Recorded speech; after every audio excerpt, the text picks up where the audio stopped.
This is me, and this is the Photoshop work.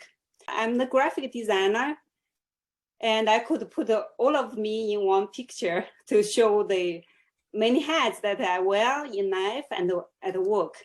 And when I was in high school, I actually learned art, and I went to college also as an art student. Then later, I got into graphic design. So I like to experiment all kinds of art. I practiced a little bit. As a graphic designer, right now, I design websites and emails. Currently, I'm the email specialist. I do email design and do email programming. This is all actually live emails. And it's coded from scratch.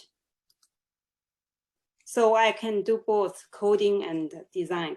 I also design banners and animated banners with Canva, and animated animations like social media posts created with Canva. And I did some signage, also print designs in the past. So tonight, of course, that's not really about me.